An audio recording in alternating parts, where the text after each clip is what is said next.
All right, enough of that nonsense. All right. So, happy Easter if you people celebrate, I suppose. I had the pleasure of being at home today with zero interaction with other human beings, and I'm okay with that. I did end up with a headache this afternoon, but an ibuprofen 800 nuked that thing. So here we are, doing the Sunday night thing again. So I wanted to, as you could probably tell by the thumbnail, I wanted to talk about paperless NGX. So for those not familiar, paperless is a document management system, meaning that it's in this case, it's got a web front end, it's got a database on the back end, and it will let you upload files and tag them and do different things with them for archival purposes. Now, the installation we're going to go through tonight is for demo purposes only, right? I've got some PDF documents that I grabbed off my system. I've taken a look at beforehand to make sure there's nothing sensitive in them, and we're going to dump them into the system. We're going to play around with it a little bit. But before we look at paperless, I want to look at another document management system that's new. And so we're just going to look at the demo because it's undergoing heavy development at this current point in time, and it's not as full featured, right? So let's jump over here. Let me open that up in another tab.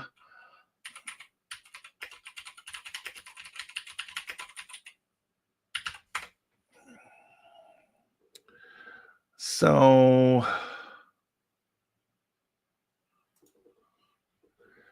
okay, and we'll jump over here.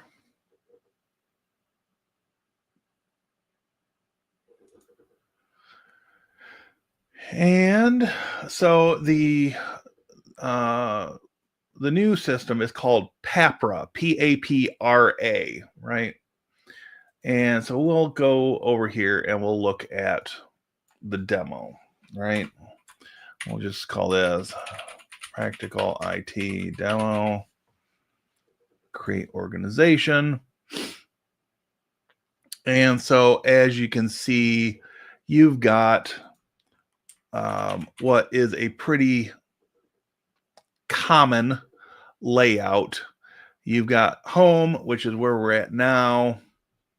I'll hide that. You've got documents, and we don't have any.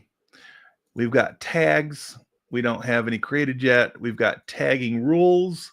So this is sort of a rule would be like for a workflow. So if you upload a file, it would get some processing happening when it's received into the system, right?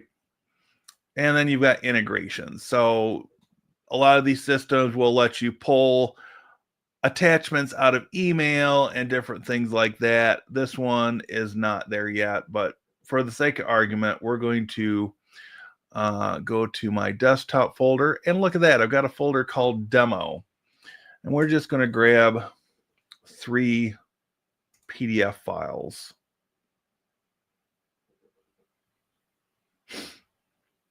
And hopefully those will show up here momentarily. So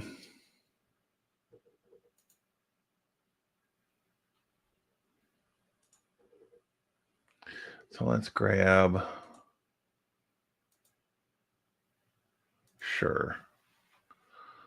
Okay, so this is a small business presentation that I did this past fall. for Cybersecurity Awareness Month. So we might, I don't want tagging rules yet, but we might create a tag. We'll tag this with the initials of the library, so I know it's something I did for the library. We might add a tag called presentations. And then if we come back here to our document, we can see we've got the tags available, right? So anyways, in a very simplistic way, this is sort of your high level overview to what a document management system can do, right? So before we go on to paperless, which was actually the point of tonight's live stream, let's see who is hanging out in the comment section.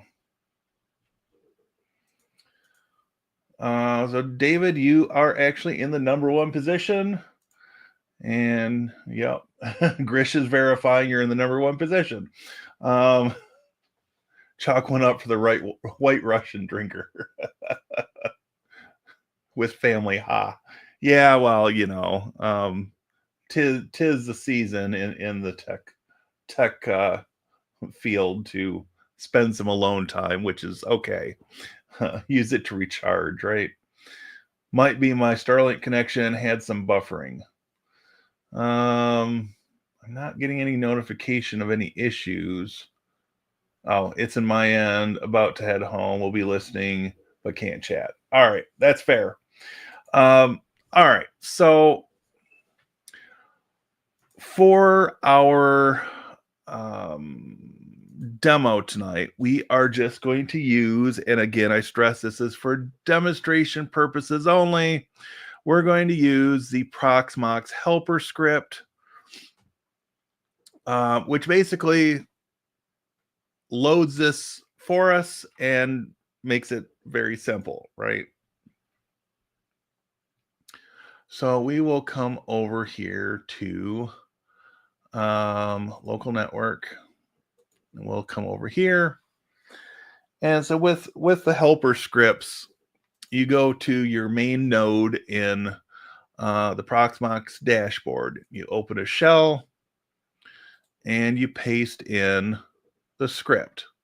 So what this is doing is it's running a curl command to pull down a shell script, and then it's going to execute the shell script, right?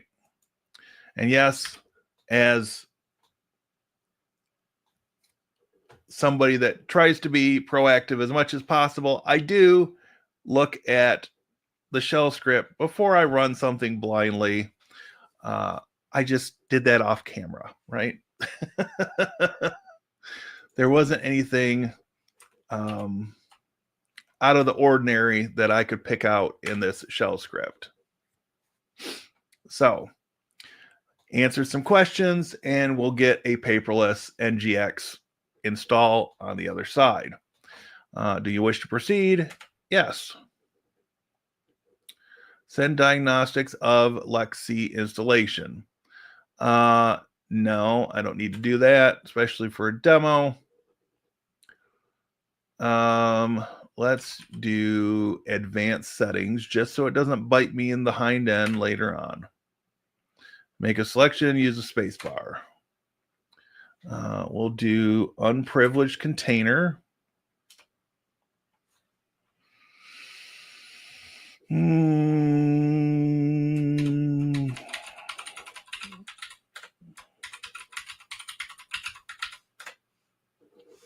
So set the root password, container ID, and we're just going to call it paperless demo. And 10 gigs is fine. 2 CPU cores. RAM is 2 gigs. Bridge 0. and we're going to use DHCP. Again, it's a demo. If you're doing a server, you either want to use a static IP address or reserve it, do a DHCP reservation in your router or firewall. App cache or IP, we don't need that. Disable IPv6, yes. Default is fine there. Leave blank for host. Leave blank for host. Blank for generated MAC address. No VLAN. Yes, that's fine. Enable root SSH access. I'm going to say no at this point. Verbose mode, no. Yes, we're ready to create it. So, just that simple.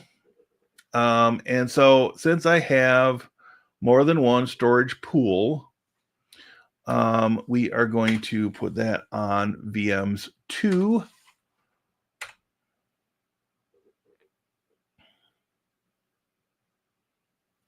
And again, I'm not saying that this is the perfect or long-term solution for the way I've got my storage set up on Proxmox, but it is what I have set up right now. So,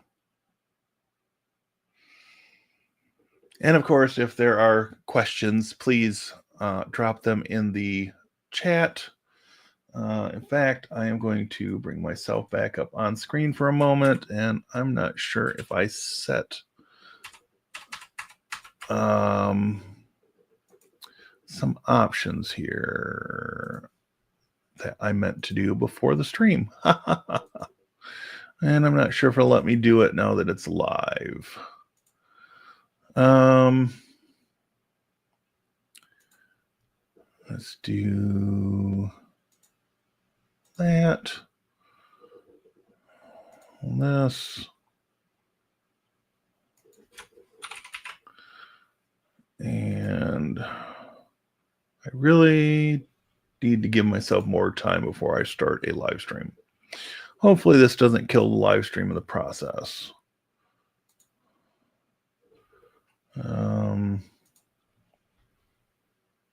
It shouldn't, but hey, it's YouTube. Anything's possible.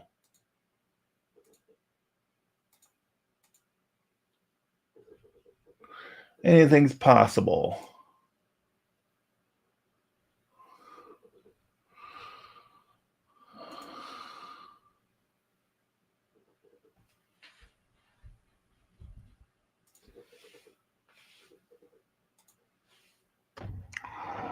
Josephus has entered the arena. Fight! Okay. No, it's not an Easter shirt. It's a Led Zeppelin tie-dye. I just grabbed it out of the closet this morning and wanted something different than a black t-shirt. Okay, so let's take a look at where we're at. It is still installing paperless. So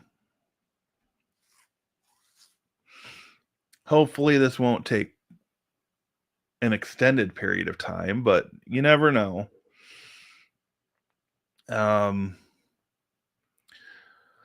So for those of you who are not eyeballs deep into Proxmox,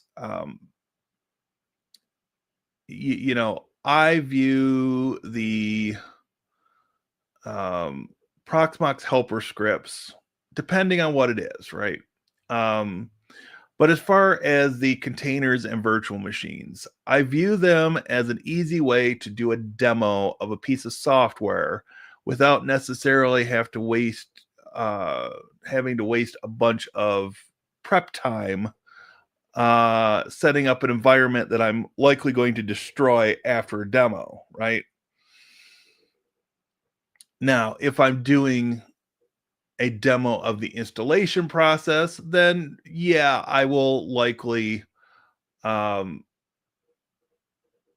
take the time and install it more than likely as a Docker container instead of a LexC container, but do some additional customization and have it such that it's something that I'm happier to use longer term. Now, I mentioned in a previous stream that actually I mentioned yesterday when I was on Tony's stream that you know there's this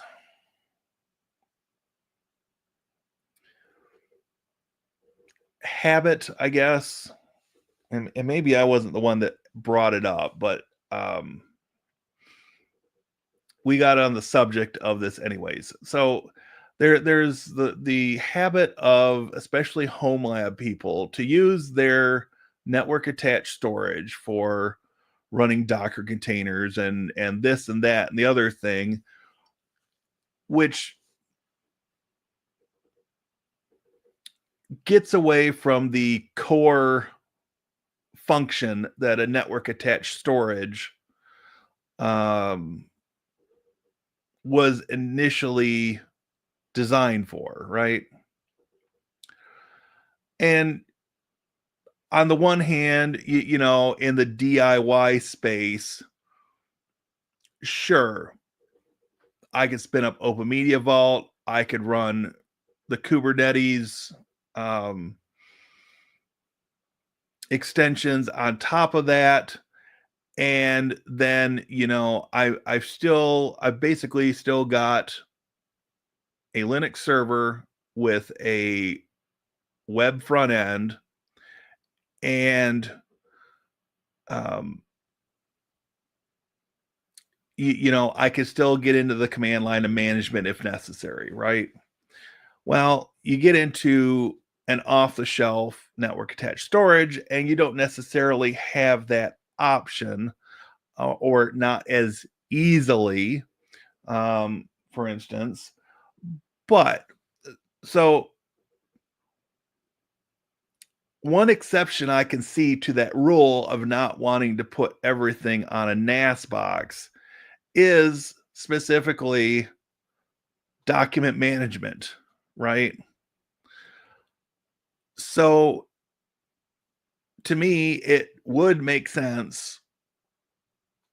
Granted, you still need being the optimal word here. You still need to have some sort of a backup procedure in place. But if you're going to have all these documents stored on the NAS anyway,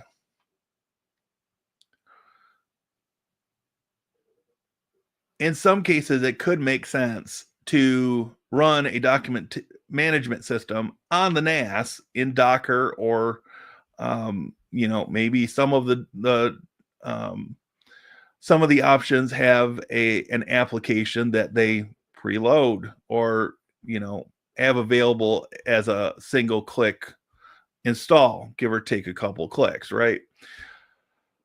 But if you're having all the documents on the NAS anyways, then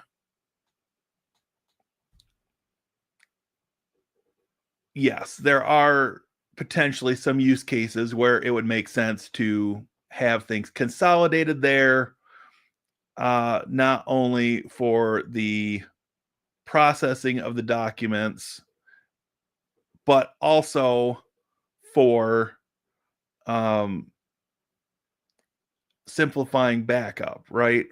So you'd have the documents on the NAS, and then you can go from the NAS to whatever your backup provider is, whether you're using an external drive and throwing it in a fireproof box, or if you're taking it off site, or you're, you know, doing remote backup to a friend or family member's house, or if you're, you know, encrypting it and using some sort of cloud service, cloud backup service. And there are many of those available these days. They're kind of a dime a dozen, and your mileage may vary on what works best for you. I'm not going to say otherwise, but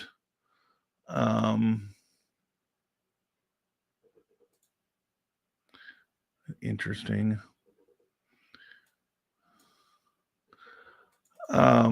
Anyway, so I tried to BS and save some time. It's still installing OCR dependencies. Let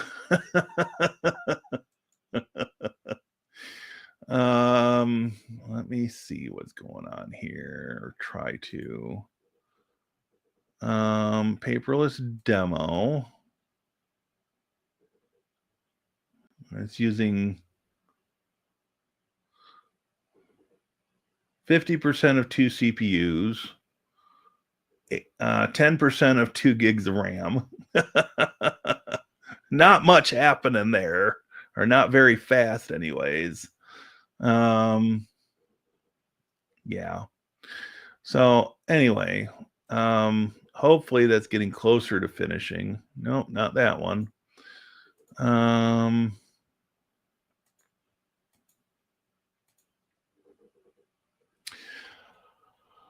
Okay, let's jump back over here and yeah, well, you know, I wasn't really thinking about Easter when I put the shirt on this morning, but hey, I guess I look like a big Easter egg, right? Coincidental that it's Easter colors. Yeah, something like that.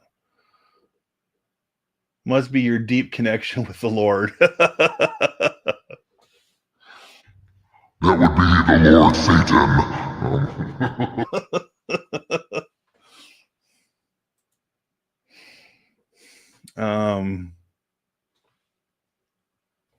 Vader is Lord. We could go that route, I guess. I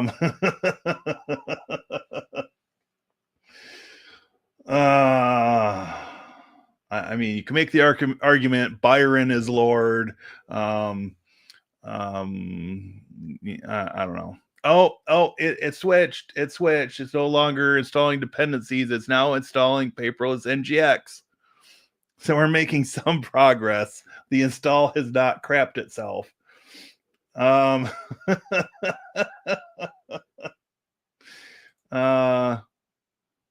anybody want to give me feedback on the masterpiece thumbnail I made for tonight's stream?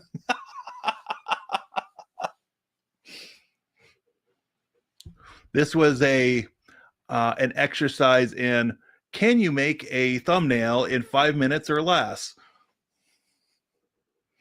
Oh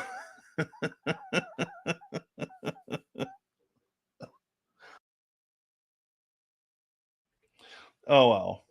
As long as we're having fun, right? Let's see. Let's jump back over here for a moment. I just wanted to have a good laugh here. So I posted a short earlier today.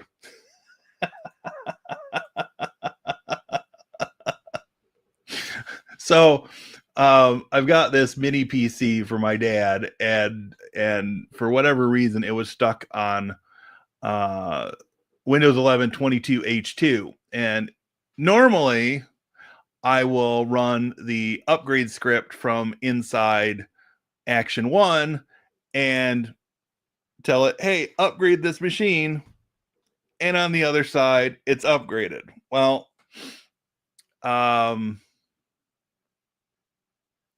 I apparently thought it had already upgraded, and it didn't. So today I set out to do the upgrade. I downloaded the media creation tool. I did an in-place upgrade rather than nuking it and starting over fresh. But everything went fine. I did some testing after the update, and you know, I'm pretty happy. Plus, the thumb or the short is It's my number one short. It's only leading by 10 views after the first 6.5 hours, but early on it was way out ahead. And for a 32-second short, I can't help but laugh about that. So anyways, I just had to share that one. Installing natural language toolkit. Okay, we're making some progress. Template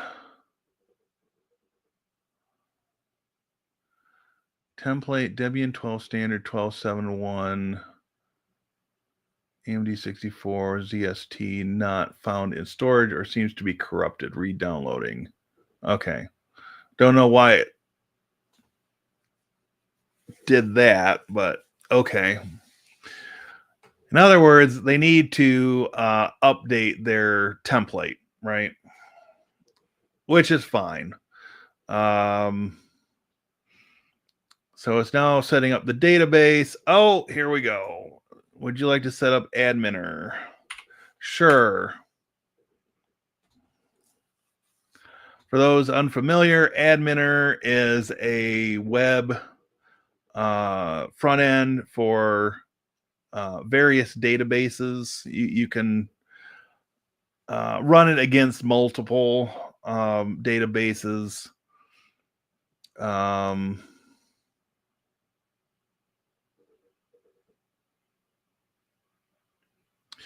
Okay, so access it using the following URL.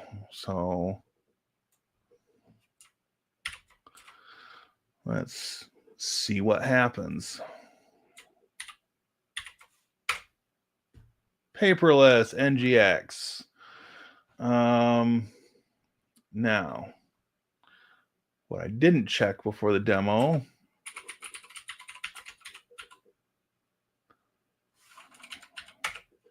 Default login. So it's typically admin. All right. I should have just tried that.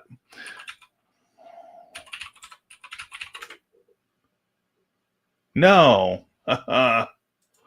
Doesn't like that. All right. Well.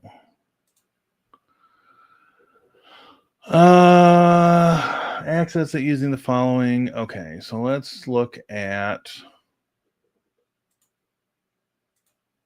this. No, not that. This one.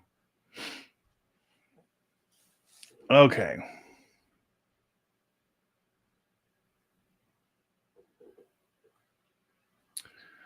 Software tool, blah, blah, blah. Login credentials, show login credentials, type update in the Lexi console. Oops.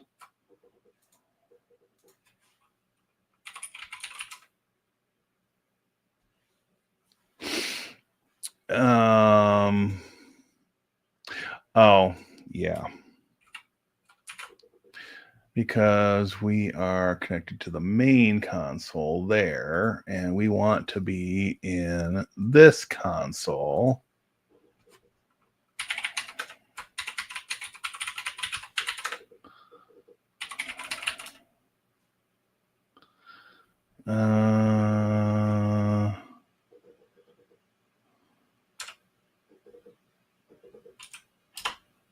Credentials. Hey. All right. So paperless database user, adminer, web UI. This is the password. I don't care if you see it because you're not going to be able to access it. And this instance will get tore down after the demo.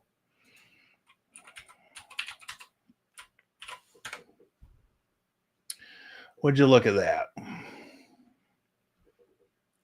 not going to save that since I've got it displayed in the other window. Okay, so as you can see, we can get rid of that, I suppose. As you can see, we end up on the dashboard, and yes, there are more options here than our simplistic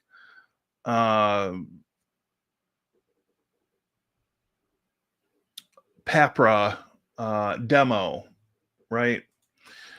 So if we go to documents, obviously there's nothing here. You can change the view. You can select which columns to show, and things of that nature. So let's see what you can restart the tour from the settings page. Okay, that's fine. It tells you or allows you to set up storage paths. We are just going to say create, and we're going to call this demo. And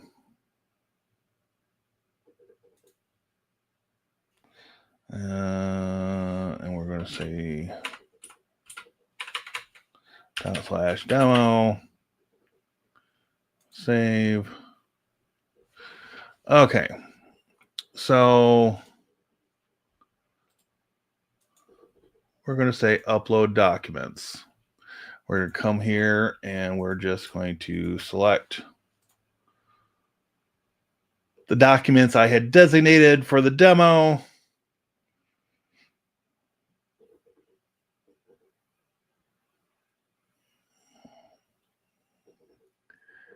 And so this is going to take a minute, potentially. Upload complete, waiting. So it's processing 6, editor 4.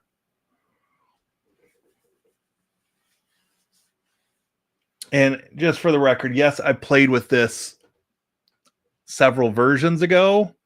So I have some familiarity with this. I played with various document management systems. And PDF-A rendering failed. Oh, that's interesting.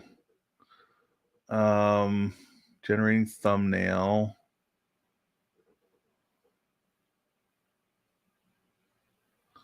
That's interesting. One of them failed. Processing 1, failed 1, added 8. So we'll let this one complete, and then we'll go and play a little bit, right?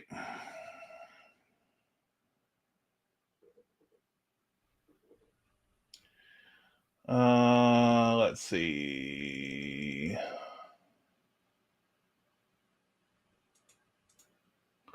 Didn't even see it. Like the thumbnail. Have to be at a job by 7 a.m. Not looking forward to that. Well, Josephus. I wouldn't blame you if you had to go and, try to get some beauty sleep or something. Or something. Good luck at the 7 a.m. job. That sucks because you're gonna have to leave at what, 5:30 to get there, or unless it's something close. I do not envy a 7 a.m. job. I'm really not a morning person. As much as I've tried to get myself there, it's never happened. I openly admit that I'm kind of worthless until about 10 o'clock in the morning, or until after I've had coffee, at least. Then I'm tolerable, I suppose. But okay, so this is generating thumbnail. So we've got 978-100, whatever that is. So let's go in the demo folder and see 978-100. Oh, that I'm not worried about. That's some little Linux book I downloaded. That's fine. I'm not gonna fault the system for that. Anyway, so now we can go in documents, and obviously, it's going to tell you the name of the um, document. It's going to tell you the owner, any notes, the path for the storage path, when it was created, which is going to be the upload date. Obviously, the time zone is off. I'm guessing this is defaulted to UTC time. Yes, I know that's redundant sounding, but okay. But this is interesting. Some of these have an actual date on them. I'm guessing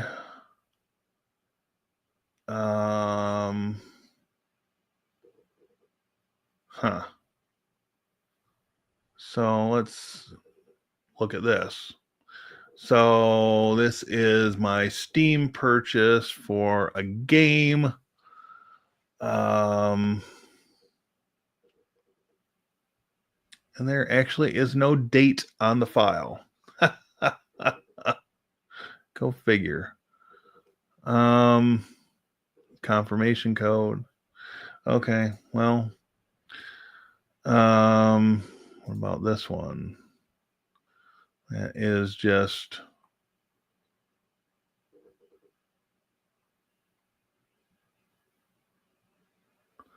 it's probably from class notes that were handed out by a professor.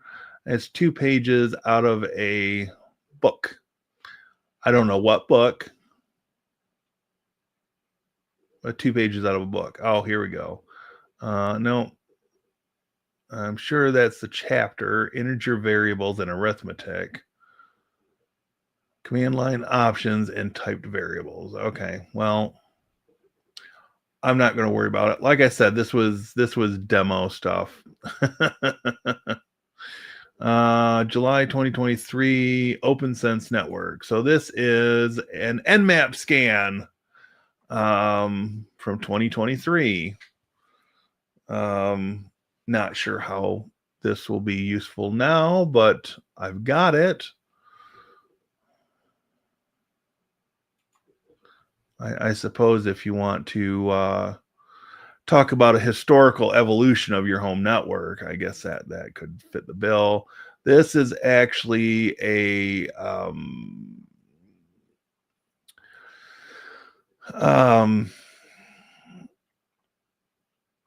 program guide from a library in Illinois that I brought back home with me from the Lake Villa District Library. I brought this home with me from a trip down there, and it's my buddy's home library down there. So I scanned it so I could share it with my coworkers because they have to put together something similar for our library. And I thought, well, they could grab some ideas from this and, whether for formatting or for different things that they're wanting to do with it. But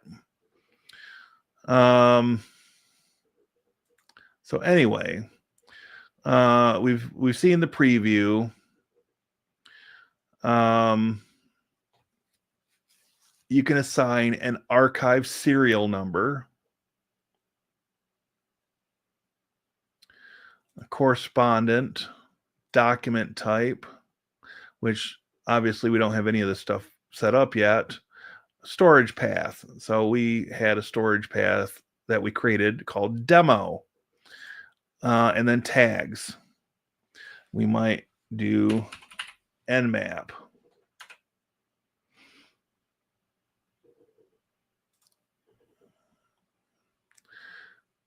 And save it. Now, we can also create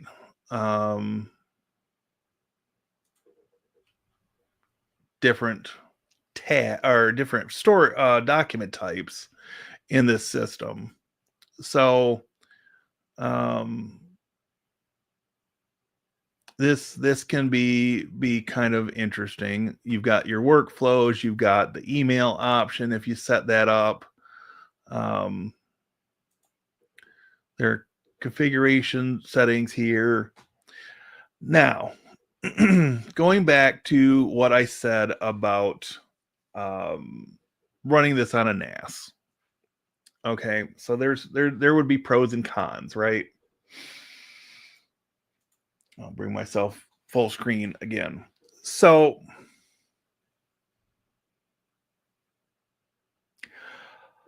up to this point, and this could change down the road, but up to this point, a NAS may have been a good place to run something like paperless. However, it's 2025. I can make the argument that running it on Proxmox isn't necessarily the best place to run it.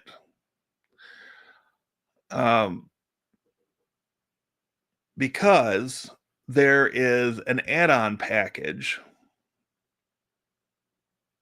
such that if you have say you're installing this on bare metal in a on a we'll just use the example of a repurposed desktop machine. Okay, hear me out. So you install paperless NGX using Docker. Great. You install Llama or Olama specifically on your base OS on the machine. So Ubuntu, Debian, what have you, right? There's another Docker container that you can run called, I believe it's called Paperless AI, which integrates with Paperless NGX. And it will allow you to then query using local only AI. It will let you query your documents, which again, your comfort level may vary, but if I can pull the plug on the device or switch off my internet and run AI against my own documents,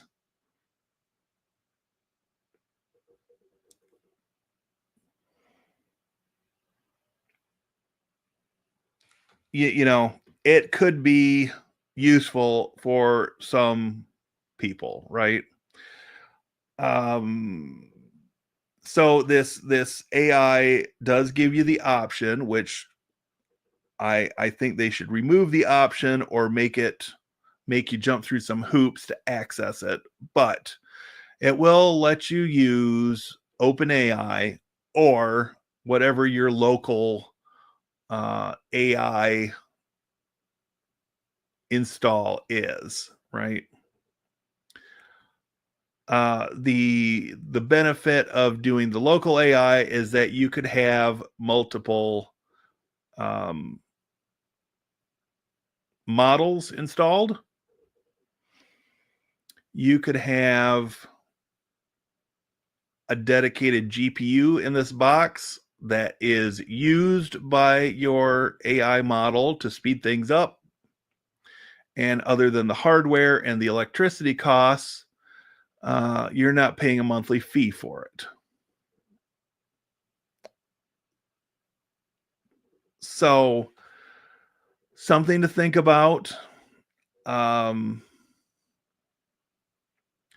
I've been hearing of people using the NVIDIA 5070 as a graphics card for local AI uses, right? And I don't know what a 5070 costs. Um,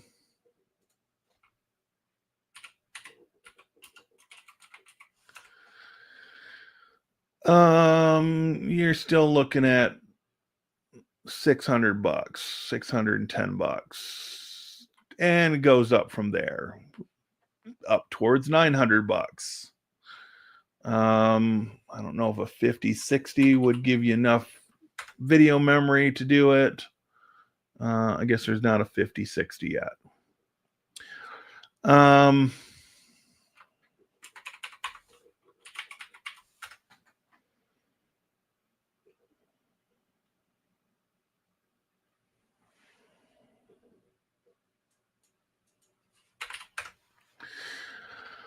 Let's see. A 4070 isn't any cheaper. So, yeah,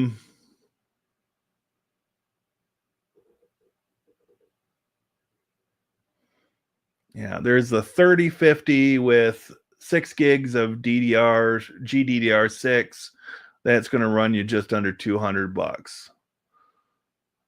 And I'm not sure if these prices are with the tariffs built in or if these were the prices before the tariffs. So, here's one. MSI GeForce 4060, 8 gigs, Gen 4 PCIe, 438. And the gigabyte model is 358.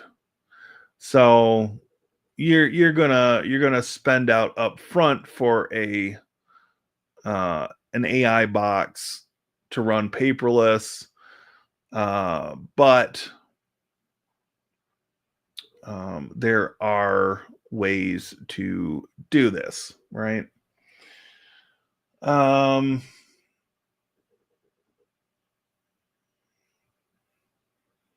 Anyway.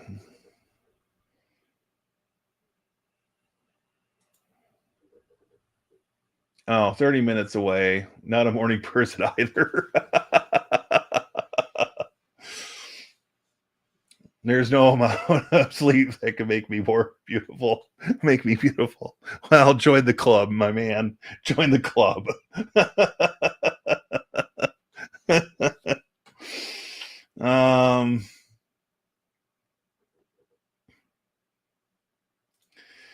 So yeah. I don't know. Anyway, I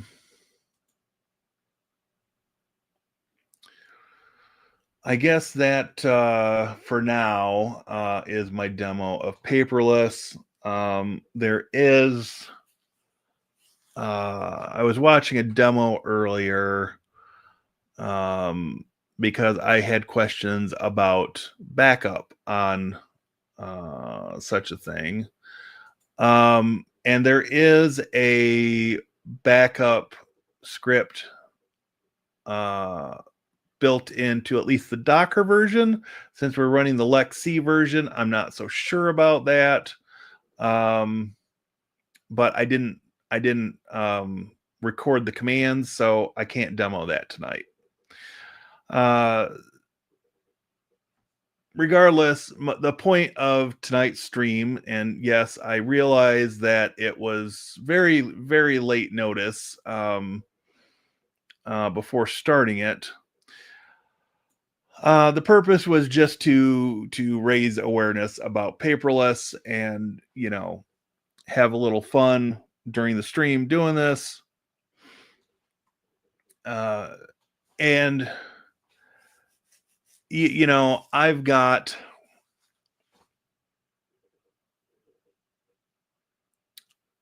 a lot of paperwork myself that I want to downsize out of. And so, I've been for the last several years watching the evolution of these document management systems, right?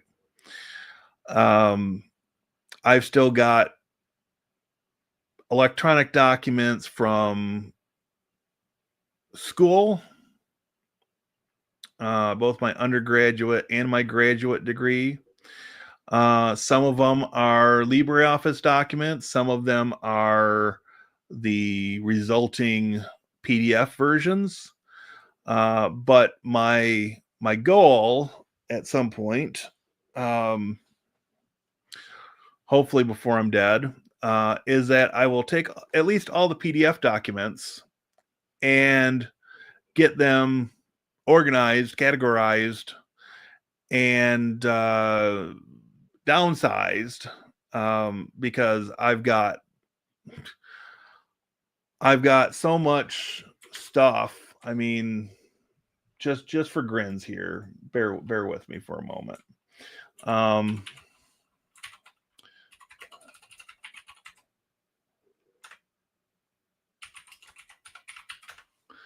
So this is just the number of PDFs in my downloads folder on my Mac Mini on my desk, right?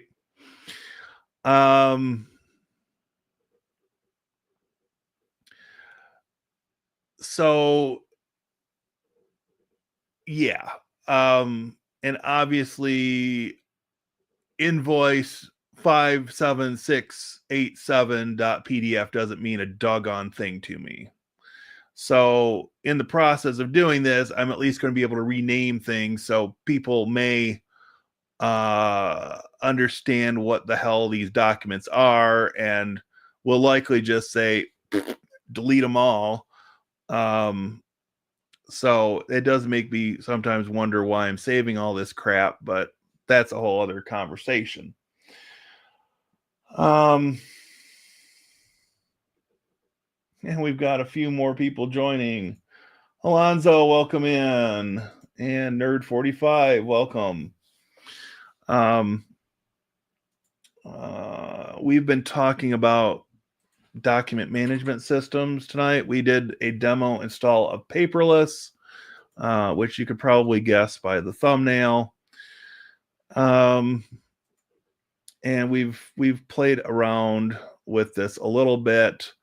So I have not assigned archive serial numbers yet, but maybe we want to have a document type of invoice.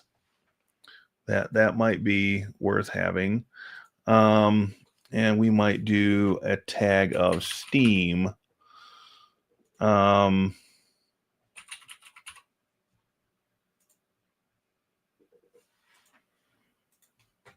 hey, look at that, it's purple. So, and then storage path, we can move that to demo.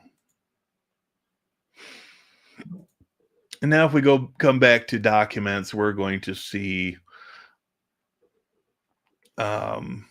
we've got two documents that have both been moved to the demo folder. And this one is a document type of invoice. So, what is this? Oh, that's a ticket. That's fine. So if we want to do this, we might call this document type. We're going to call it a ticket. Save. And we're going to add a tag called ticket.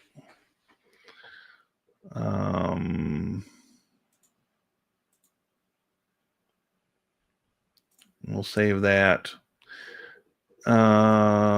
Ticket. And then storage path is moved to demo. So again, now we've got Steam, we've got Nmap, and we've got ticket for tags. And we've got two documents that have been got a document classification type, one of invoice, one of ticket.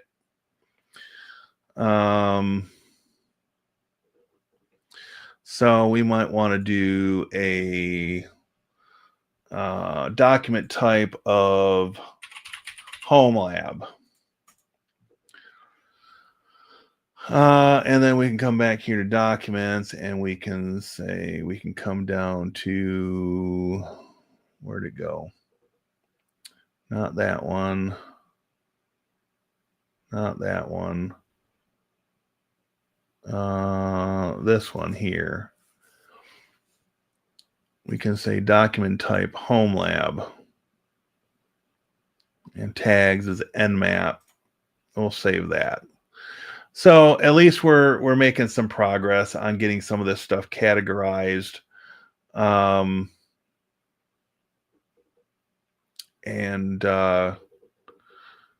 Yeah, I'm sure there are more ways that we could do this and do some automation. I mean, we do have workflows. You can add a workflow and with triggers, different things of that nature. Honestly, I haven't read up enough about that to do it.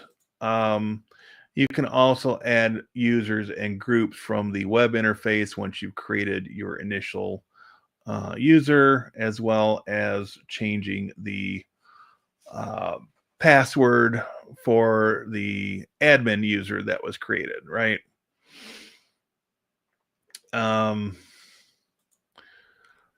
Again, I'm going to likely destroy this instance and potentially spin up a new one with Docker and a little bit more horsepower, probably 4 processor cores and either 4 or 8 gigs of RAM, just to hopefully make this operate a little bit faster.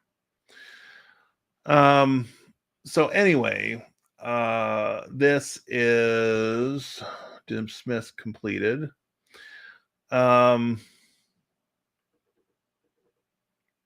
This is where we're at. So this is an interesting project. And yes, I'm going to be keeping an eye on Papra, because when it comes to home use and home lab use, maybe you don't want the overhead and all the bells and whistles of paperless. Maybe you want simple. Papra, I believe, would fit that bill. However,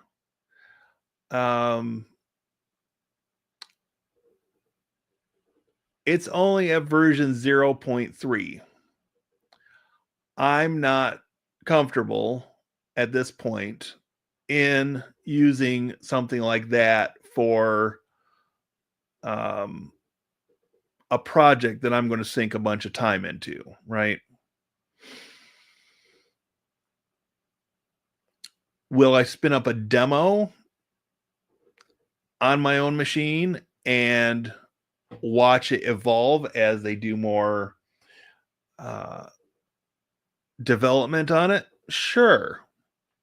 I've got the server to do it. I now have plenty of storage space to spin up another host. Why not? So, you've probably figured out by now that I like open source, and one of the things that keeps me going, I guess you could say, in IT is that things are constantly changing, right? I didn't want to get into a job ever that things slowed down and stagnated, and I didn't feel like I was always learning something new. as it is working in IT, I almost feel like if I'm not learning something new every day, that I've failed. Um, so whether it's something brand new or it's refining something that I previously learned, such that I'm more productive doing a given task. If I can streamline, then great. I'm all for that.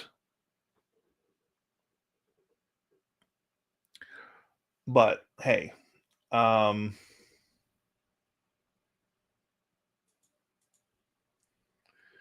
if it makes you feel any better, we got 0 invites to anywhere for Easter either. That's between 2 families. Yeah, well, that does make me feel a little bit better. Um, I'm so here's the kicker, and I try not to get this personal on YouTube that often, but here's the kicker. My mother passed away going on 21 years ago. It'll be 21 years ago in August. Ever since she's been gone, family holidays have not been the same. So, uh, whether she wanted to be in that position or not, she was in some ways the glue that held the family together. She organized the holidays. She did a lot of the cooking for the holidays. Um, and she wrote my sister into that as well. Um, I look at that as being a product of her time when she grew up and define gender roles. But let's just say she did not spend a lot of time with her 3 sons, um, with them in the kitchen with her, right?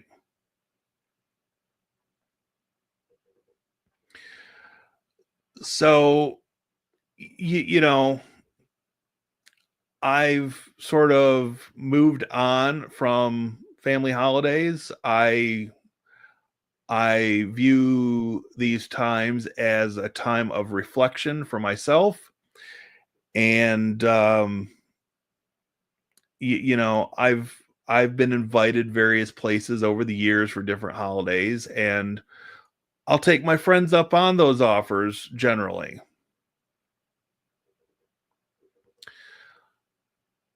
Right now, it's not a good time for me to do a lot of extra unneeded traveling.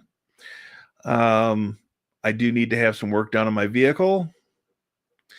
And I'm just trying to fit that into the budget. And so, it's one of those things where I'll just roll with the punches. And,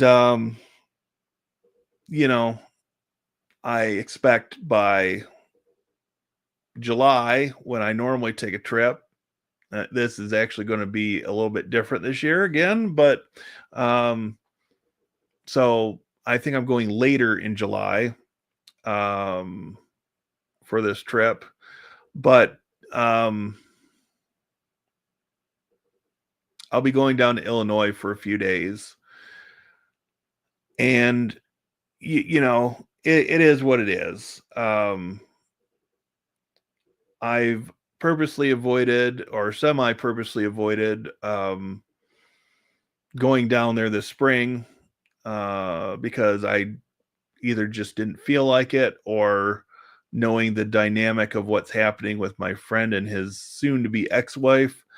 Um, I didn't want to be in an uncomfortable situation for myself. Not when I've got to travel 4.5 hours to get there. Um, if I'm going to do that kind of travel, I'm going to go to have a good time. And it's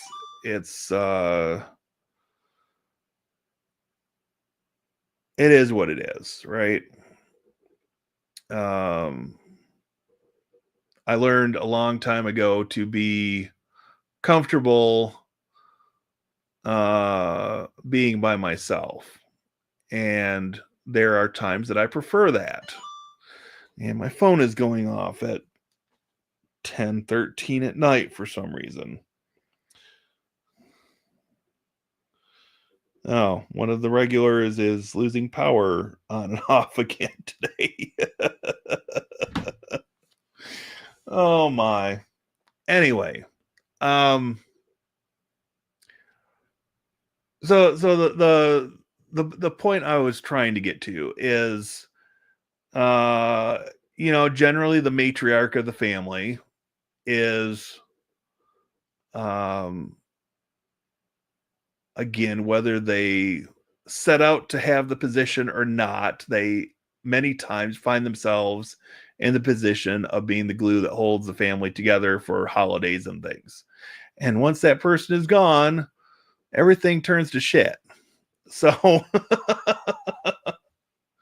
oh, I guess my filter broke again. Have I mentioned that after turning 50 last year, I just don't care anymore? And if people can't handle my humor, then they can bugger off, right? Um, to borrow a slang term from the Brits.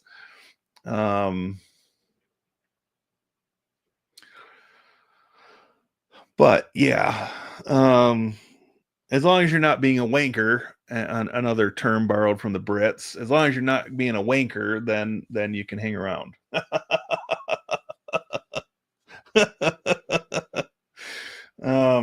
Yeah. So I probably overstayed my welcome at this point.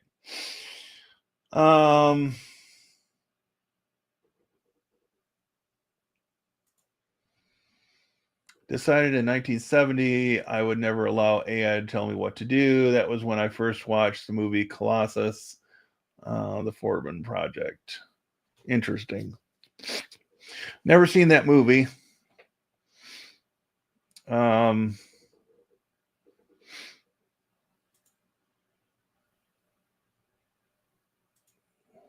I've seen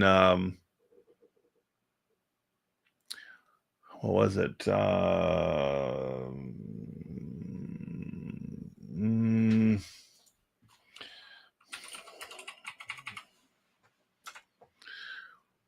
I've seen 2001: A Space Odyssey, and the HAL 9000 exhibited artificial intelligence characteristics.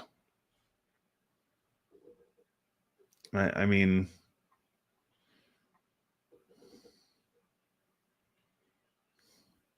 I'm sorry, Dave.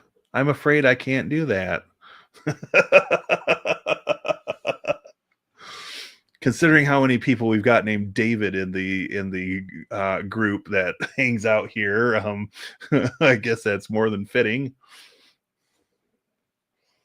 But we've got to do that in the Josephus voice. I'm sorry, Dave. I'm afraid I can't do that.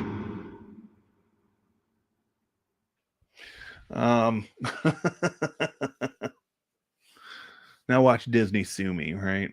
That's all right. They can sue me. I'll declare bankruptcy and move into a cardboard box under the expressway overpass in a warm state. Or maybe I'll go be an illegal alien in Canada. I don't know. I'm too far removed from the family members that lived in Canada to be able to have dual citizenship. So that won't work for me. But I did have family members that came from Europe to Canada before coming to the U.S. So, and some days I wonder what it would have been like if we would have just stayed in Canada. So, anyways. All right, people. We'll give you 5 minutes to ask any final questions about paperless, NGX, um, or anything else tech related tonight, and then I'm going to wrap things up. I feel a little more energetic, I guess you could say, when I'm only doing, a 75-minute or 90-minute stream. I will continue to occasionally, and that being the operative word there, occasionally I will do, a 2-hour stream, or, if we hit a milestone,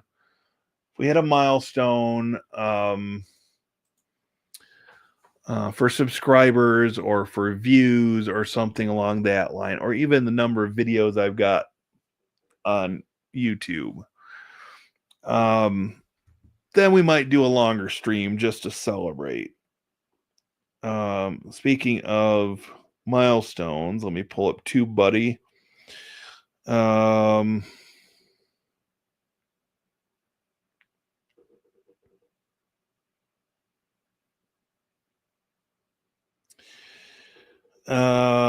Let's see.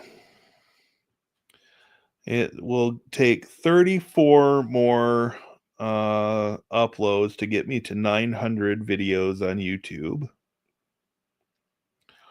I figure by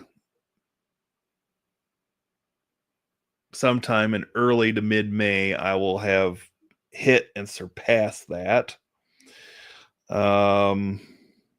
I'm hoping by July 1, I can be closer to 1,000 uploads.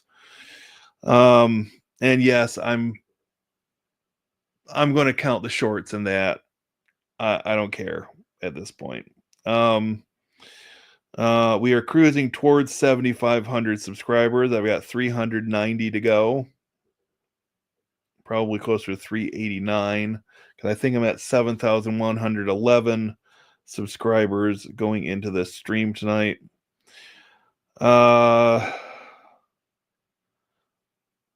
Let's see. I think that's it.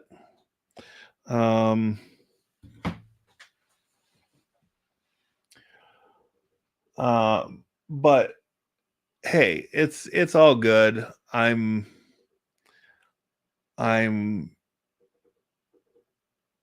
changing up things a little bit as far as my approach to YouTube.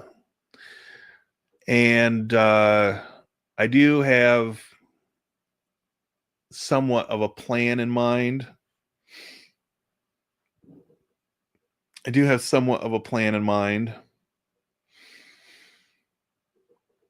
And it's just kind of working that plan and making minor modifications to it over time, right? But I think, compared to previous months, my analytics are showing that, I uploaded more, so I got 41% more views than normal. I wish it would have been 41% more subscribers than normal, but hey, I will roll with it. I suspect at some point the subscribers are going to start that upward move.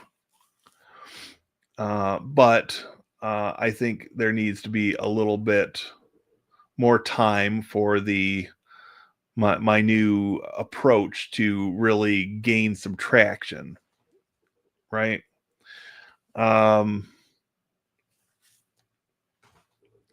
And hey, I'll probably take this video and clip for a paperless NGX video, or potentially I will clip it. Um, I'll at least pull it down and see how it turns out. Worst case scenario, I scrap it and I re-record it, knowing that I'm going to put a video out. I also, now that the website finally got updated to reflect the new version, I'm also going to do, hopefully this week, an updated version on RescueZilla. And of course, either Wednesday or Thursday, we'll have midweek news, right?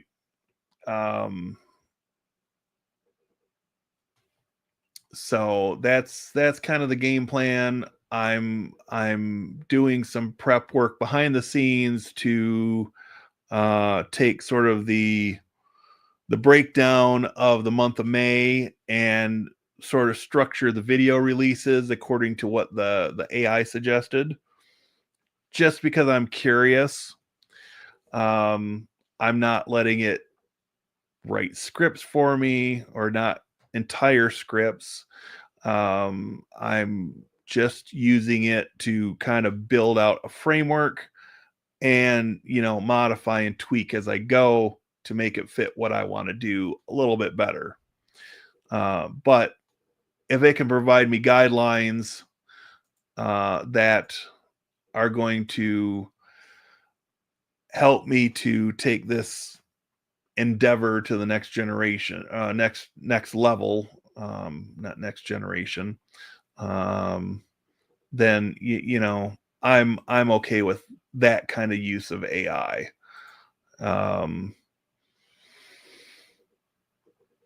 So let's see.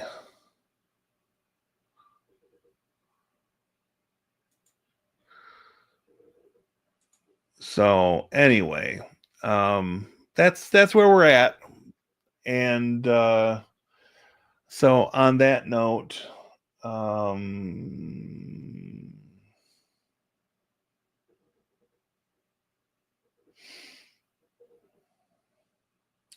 let's see.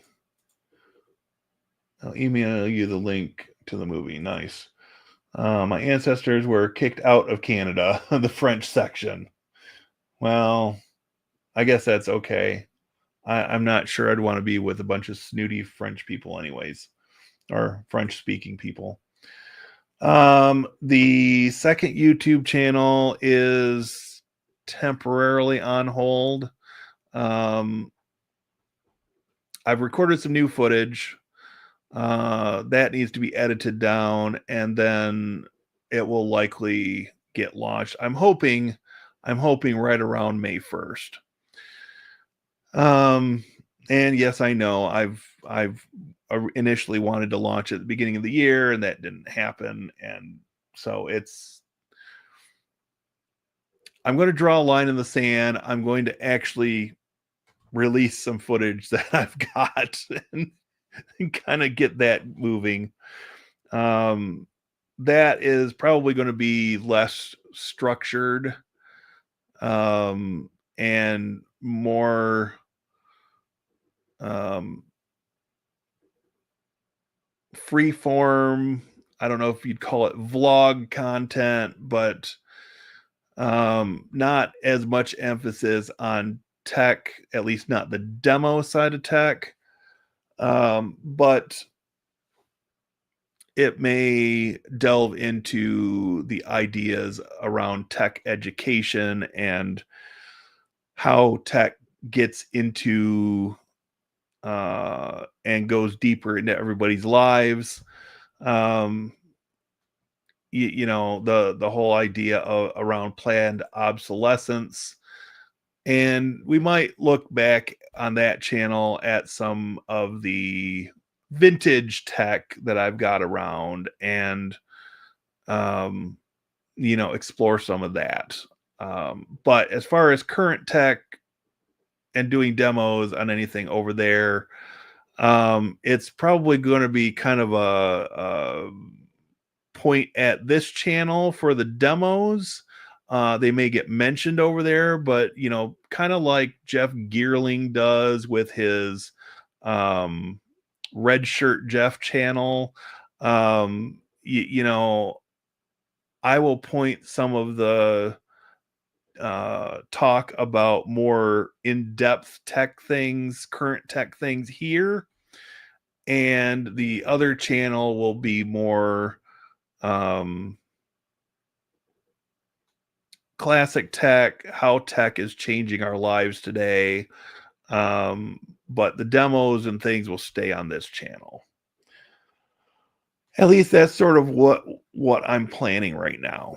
And who knows, the goal with the other channel is to hopefully develop a separate but potentially overlapping audience. If you picture the Venn diagram, the section in the middle is the overlap.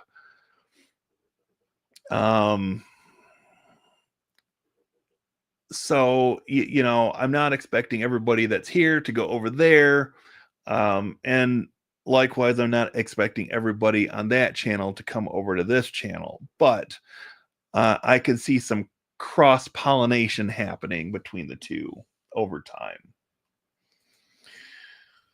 And when we were about to be kicked out of Louisiana, the Revolutionary War happened, and they needed us nasty fighters. Yeah.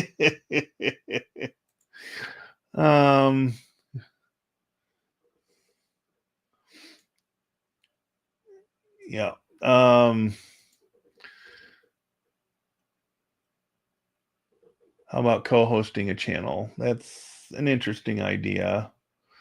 And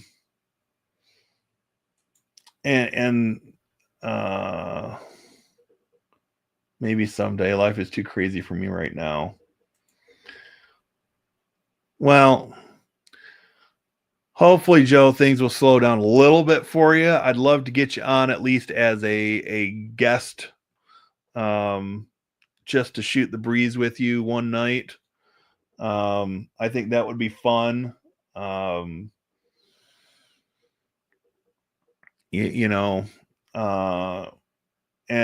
who knows, I know I'm going to be around for 4th of July this year. I'm not going out of state for 4th of July. So maybe we, some of the regulars in the audience, if you want to sort of sit on a panel discussion, maybe we shoot for 4th of July for those that don't have families and other plans. And even if it's doing something at, say, 4:00 in the afternoon, maybe that will be of interest to some people.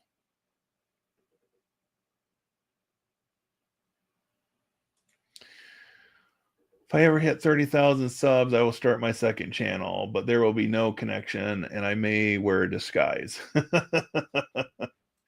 Knowing what your second channel is going to be about, I wouldn't blame you for wearing a disguise. Or using a VPN so that any traffic you have with YouTube while you're doing the second channel comes out in some other state. But hey, or another country for that matter. But that's a whole other topic for another day. Cool. So we've got one victim for the 4th. I mean, it's only April, but I guess not too early to make plans, because seems like 4th of July this year falls in the middle of a month or something. Oh, 4th of July falls on a Friday. So, I mean, most places will still be closed for 4th of July. But you know, when it's fallen like in the more the middle of the week, um, then I'll take off for, 3 or 4 days. This year, I've got coworkers that are vacationing at the beginning of July. So, it's not really an option, right? So, anyways,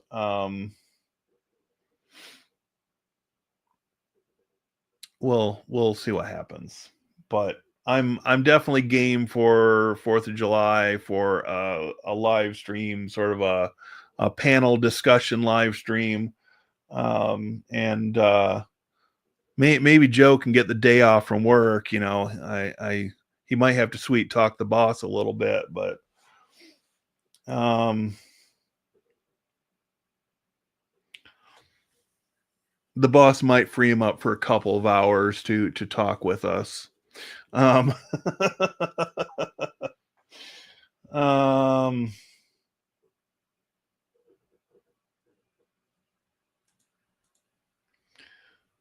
I try every fourth to lose a digit, but that's after dark. Right, right. So, like I said, if we do it at 4 o'clock in the afternoon, then we're not getting into fireworks territory, right? Because I know they're obnoxious as all get out around here. And now with the garage being gone, it's going to be even louder. So I will not do a stream after dark on the 4th. Um, in fact, I will probably try to have the stream ended by 7 o'clock and go to bed early and just avoid all the firework brouhaha altogether. To live stream on YouTube, you need to confirm a phone number. Yeah, you do now. Once upon a time, you didn't have to do that. Of course, that brings up a good topic here. If you use a VoIP service, whether it's there's VoIP.ms, there's I've had Callcentric for years. There's all kinds of different ones out there. But if you use a VoIP service, um, a lot of them now will have an SMS feature, and you can use an app on your phone to send and receive phone calls and SMS messages. And so you don't have to have it tied directly to the phone number assigned to you by your cellular provider, which I am very much looking forward to severing that tie. But anyway, Easter is just the first half of my day, as you can see by me being here tonight. Yep. Um,